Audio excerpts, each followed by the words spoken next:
Hello दोस्तों, स्वागत है आप लोगों का इन्फॉर्मेट एजुकेशन में। सो गाइस, मेरा नाम है रोहित प्रजापति और आज हम इस वीडियो में बात करने वाले हैं अबाउट क्रिप्टो करेंसी। ये वीडियो हमारी इकोनॉमिक्स की सीरीज़ का पार्ट है और अगर आपके इकोनॉमिक्स के और भी टॉपिक्स के बारे में जानना चाहते हैं तो ज़रूर हमारी प्लेलिस्ट देखिए, आपको काफ़ी कुछ जानने को समझने को मिलेगा। सो बात करते हैं क्रिप्टो करेंसी। क्रिप्टो करेंसी एक तरह से डिजिटल और वर्चुअल करेंसी होती है that use cryptography for security.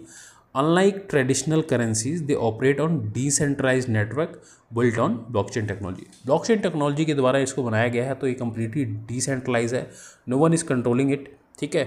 और क्रिप्टोग्राफी सिक्योरिटी के पर्पज़ के लिए इसको यूज़ करते हैं। सो ये एक तरह की क्रिप्टो करेंसी होती है। बहुत सारे आपने एग्जांपल के तौर पे आपने समझ सकते हो, जैसे कि बिटकॉइन है, इथेरियम है, बिनेंस कॉइन है। There are lots of multiple crypto currencies are available right now in the market. So बहुत से लोग इसमें इन्वेस्टमेंट करते हैं, बहुत से लोग इसको ट्रांजेक्शन के पर्पज से यूज़ करते हैं। डिफरेंट यूजेस हैं जो कि हम आगे डिस्कस करेंगे। रिस्क भी हैं, एडवांटेज भी हैं, बहुत कुछ हैं, तो आगे आने वाली स्लाइड्स में डिस्कस करेंगे। सो फिलहाल की फीचर्स कौन कौन से हो गए, जैसे कि मैंने अभी हमने ये डिस्कस किया, तो की फीचर्स वही हो गए। Decentralization, no single entity control the network, ठीक है। ब्लॉकचेन टेक्नोलॉजी के बेस पे है। So a digital ledger recording all transaction, एक डिजिटल लेजर होता है जो कि इसके सारे के सारे ट्रांजेक्शन को रिकॉर्ड करता है। सिक्योरिटी के लिए लोग cryptography ensure safe and secure transaction, ठीक है। ग्लोबल ट्रांजेक्शन है, ऑल वर्ल्ड वाइड ये अवेलेबल है 24/7, 24 घंटे हफ्ते के सातों दिन, विदाउट इंटरमीडियरीज, कोई भी बिचौलिया नहीं है, ठीक है। लिमिटेड सप्लाई है, many crypto currencies like bitcoin have a capped supply, ठीक है। सो आगे चलते हैं, बात करते हैं how do crypto currency work. बहुत इंपॉर्टेंट, बहुत ही अच्छी चीज़ है समझने के लिए। सो कैसे वर्क करता है, ब्लॉकचेन टेक्नोलॉजी के ऊपर डेवलप है, तो कम्प्लीटली ये transaction are grouped into blocks, अलग अलग ब्लॉक्स हो जाते हैं जो ग्रुप्ड किए जाते हैं एंड लिंक्ड क्रोनोलॉजिकली, ठीक है, फॉर्मिंग अ चेन, एक तरह की चेन बन जाती है। ब्लॉक्ड आपस में क्रोनोलॉजिकली लिंक्ड हैं, आगे पीछे, एक दूसरे का आगे पीछे, कोई भी ऐसा नहीं है कि साइड बाय साइड है, आगे पीछे लिंक्ड है, और एक तरह से एक चेन बना देते हैं, तो इसी हम कहते हैं block and chain. So this is completely a blockchain technology. Wallet भी इसमें इस्तेमाल किया जाता है, बहुत सारे आपने देखे होंगे। वैसे तो आजकल आप वॉलेट के यूज टू हो चुके होंगे, बहुत सारे जो स्टूडेंट्स या फिर यंग जनरेशन आजकल यूज़ करती है वॉलेट वगैरह। So users need digital wallet to store, send and receive crypto currency. This can be hot wallet and cold wallet, दो तरह के होते हैं। हॉट वॉलेट क्या होता है, connected to the internet for quick access. Hot wallet में क्या होता है, वो इंटरनेट से कनेक्टेड होता है, फटाफट उसको इस्तेमाल करके आप फटाफट उसका ट्रांजेक्शन कर सकते हो। But cold wallet offline for enhance security, ये कम्प्लीटली ऑफलाइन होता है, और ताकि आपके उसमें जो भी अगर आपने इन्वेस्टमेंट के पर्पज से रखा हो तो those are safe and secure, ठीक है। कंसेंसस मैकेनिज्म के ऊपर वर्क करता है। Proof of work, POW, miner solve complex problem to validate transaction. Example bitcoin, आपने सुना होगा बिटकॉइन माइनिंग होती है ना, बहुत सारे बड़े बड़े महंगे महंगे ग्राफिक्स कार्ड यूज़ किए जाते हैं उसकी माइनिंग के लिए। So this is the same thing, ठीक है। Proof of stake, POS, validators are chosen based on their crypto currencies holdings. Example के तौर पे इथेरियम 2.0 है ना। सो ये दो कॉन्सेप्ट हो जाते हैं कंसेंसस मैकेनिज्म में, ठीक है।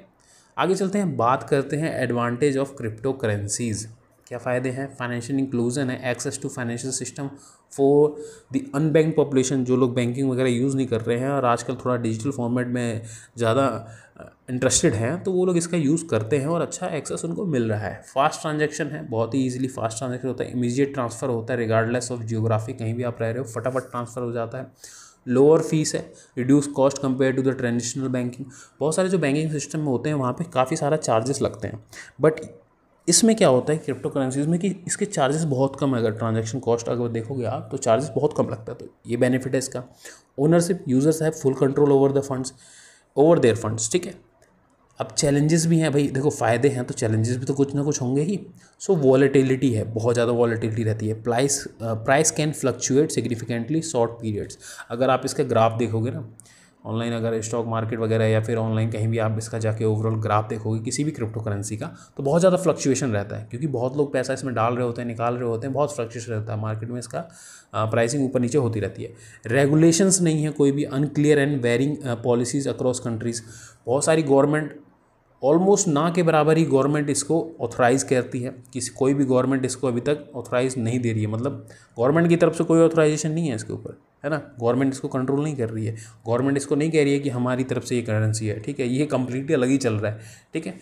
सो से उतना मतलब भरोसा कर भी सको ना भी कर सको, बहुत सारा रिस्क भी है इसमें, ठीक है। सिक्योरिटी थ्रेट से रहता है, कई बार रिस्क ऑफ हैकिंग है, स्कैम्स है और लॉस ऑफ प्राइवेट कीज़ है, ठीक है। इन्वायरमेंटल कंसर्न भी है also, energy incentive minings process. आपने कई बार देखा होगा यूट्यूब पे वीडियो, अगर आप देखोगे ना, सर्च करोगे कि माइनिंग कैसे होती है, बिटकॉइन हुआ या फिर और भी कोई भी क्रिप्टो करेंसी होगी, इथेरियम वगैरह कोई भी, तो आप देखना इसमें कितना ज़्यादा एनर्जी कंजम्पशन होता है, बहुत ज़्यादा होता है।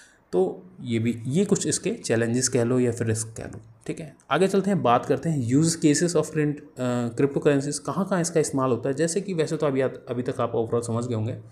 तो ट्रांजैक्शन किस तौर पे आप करोगे, पेमेंट के तौर पे आप कर सकते हो, peer to peer transaction without intermediary, बिचौले कोई होता नहीं है। इन्वेस्टमेंट के तौर पे बहुत लोग इसको यूज़ करते हैं, बहुत लोगों ने काफ़ी लॉन्ग बैक अगर इन्वेस्टमेंट किया है तो आज के टाइम में उनको बहुत फ़ायदा हो गया है।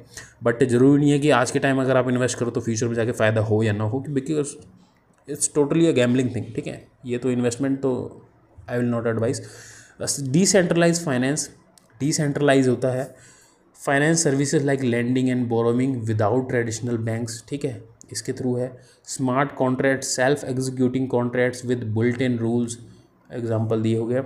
NFTs, non fungible tokens, fungible token sorry, digital ownership of art, music and more.